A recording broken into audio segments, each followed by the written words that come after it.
लोकसभा चुनाव के 7वें चरण में आज पूरे गुजरात, पंजाब सहित उत्तर प्रदेश और बिहार की कुछ सीटों को मिलाकर कुल 89 सीटों पर मतदान शुरू हो गया है। इस चरण में भाजपा से प्रधानमंत्री पद के उम्मीदवार नरेंद्र मोदी, कांग्रेस अध्यक्ष सोनिया गांधी, भाजपा के वरिष्ठ नेता लालकृष्ण आडवाणी और मुरली मनोहर जोशी सहित कई बड़े नेताओं के भाग्य का फैसला होगा। कारगिल के शहीद विक्रम बत्रा के परिवार ने भाजपा के प्रधानमंत्री पद के उम्मीदवार नरेंद्र मोदी द्वारा बार बार उनके बेटे का नाम और नारे "ये दिल मांगे मोर" को इस्तेमाल किए जाने पर ऐतराज जताया। बत्रा ने गृहनगर, पालमपुर, मंडी और सोलन में अपनी रैलियों में मोदी ने लोगों से जुड़ने का प्रयास करते हुए दिवंगत कैप्टन विक्रम बत्रा के नाम और उनके नारे "ये दिल मांगे मोर" का इस्तेमाल किया। कारगिल युद्ध में शहीद होने से पहले कैप्टन बत्रा ने विज्ञापन नारा "ये दिल मांगे मोर" कहा था।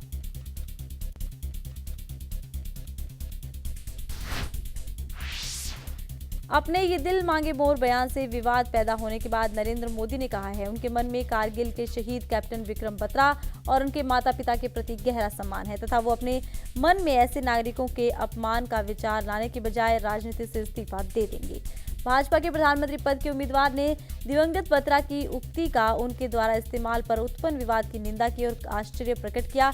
ये किस तरह की राजनीति है कि कोई शहीदों को याद भी नहीं कर सकता।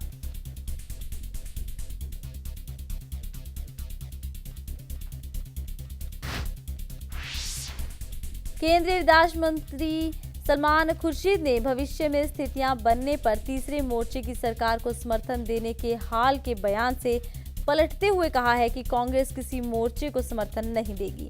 खुर्शीद ने आजमगढ़ और कौशाम्बी में आयोजित चुनावी सभाओं में कहा कि मददगार कौन होगा इसका भले ही पता ना हो, लेकिन केंद्र में कांग्रेस नीति संयुक्त प्रगतिशील गठबंधन की ही सरकार बनेगी।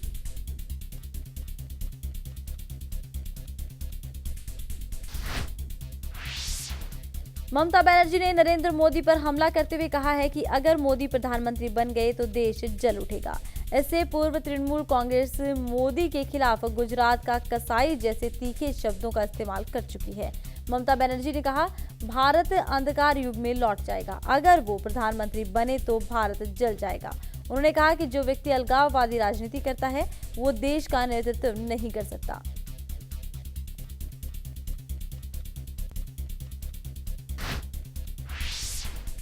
वरिष्ठ कांग्रेस नेता और वित्त मंत्री पी चिदम्बरम ने कहा है कि अगर प्रधानमंत्री और पार्टी अध्यक्ष एक ही व्यक्ति हो तो काफी अच्छा हो।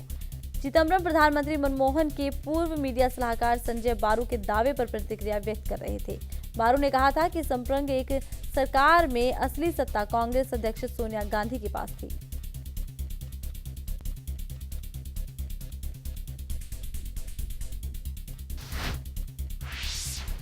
बाबा रामदेव ने अपने ऊपर लग रहे आरोपों पर सफाई देते हुए कहा है कि उनके द्वारा हनीमून शब्द का प्रयोग केवल राजनीतिक संदर्भ में किया गया था। उनकी मंशा दलित समाज के अपमान की नहीं थी। रामदेव ने एक प्रेस विज्ञप्ति में कहा कि इस तरह के शब्द अनेक संदर्भों में प्रयोग होते हैं। मेरे द्वारा प्रयोग किए गए शब्द की अन्यथा व्याख्या करके कांग्रेस सहित कुछ राजनीतिक दल एवं मीडिया ट्रेडर्स दलित समाज को उकसाने की कोशिश कर रहे हैं, जो कि बेहद दुर्भाग्यपूर्ण है।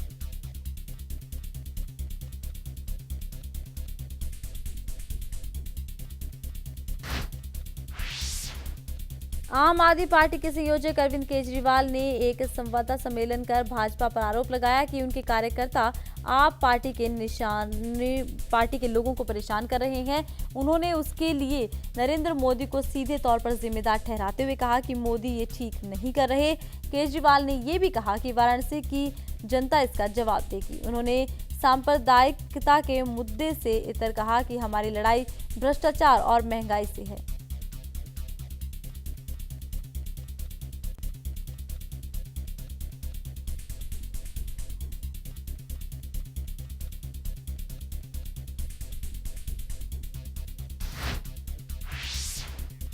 बसपा प्रमुख मायावती ने भाजपा पर दलितों तथा मुसलमानों को गुमराह कर बांटो और राज करो की नीति अख्तियार करने का आरोप लगाते हुए दावा किया है कि भाजपा के लोग मुस्लिम बस्तियों में जाकर बाबा साहब भीमराव अंबेडकर को मुस्लिम विरोधी होने का झूठा प्रचार कर रहे हैं और दलित बस्तियों में जाकर दलितों को हिंदुत्व के नाम पर गुमराह कर रहे हैं।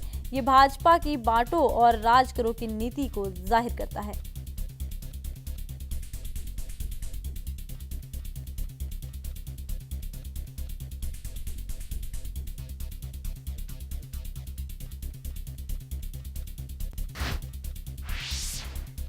कांग्रेस की स्टार प्रचारक प्रियंका गांधी वाड्रा ने पार्टी उपाध्यक्ष राहुल गांधी को कथित तौर पर नमूना कहने वाले भारतीय जनता पार्टी के प्रधानमंत्री पद के उम्मीदवार नरेंद्र मोदी पर पलटवार करते हुए कहा है कि प्रधानमंत्री पद की इच्छा रखने वाले मोदी बचपना दिखा रहे हैं और उन्हें लोकतांत्रिक गरिमा का ख्याल रखना चाहिए।